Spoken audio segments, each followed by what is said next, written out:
On to the news. Last night, my colleague Holly Bailey and I published excerpts from video statements made by four of the defendants in the Fulton case who have pleaded guilty.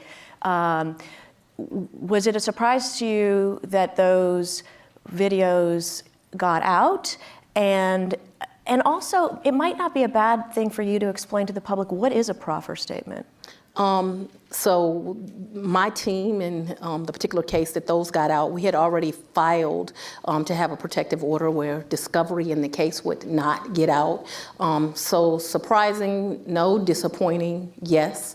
In fact, today from here, I made sure I wasn't late for this event, but I was with my team making sure that an emergency motion got filed so that that motion we had already filed gets heard immediately, because I think I'm not happy that it was released and that you and your colleague got to do your story.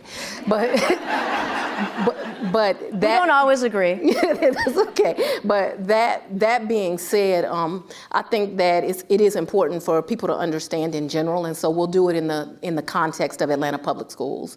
In Atlanta Public Schools, we indicted 35 people, and they were everyone from the superintendent to section superintendents to principals to teachers, because all of them had played a part in this criminal enterprise. And of those, 20 pled, more than 20, 21, 22 of them pled, and as each one of them pled, they made a proffer. And so what was important about that proffer is I think it's important when a defendant pleads.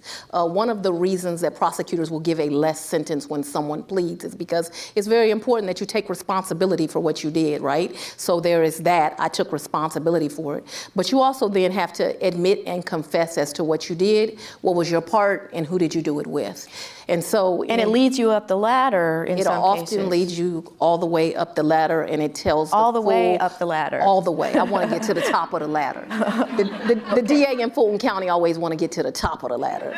So it leads you all the way to the top of the ladder, making sure that everyone that is involved in the criminal enterprise is held responsible. So often in criminal cases, you will see, what people would think of, as you said, commonly, the street boys that are selling the dope. But who is running those young men that are selling the dope? And so if you use RICO, you can often get the whole chain and not just hold the people at the bottom responsible.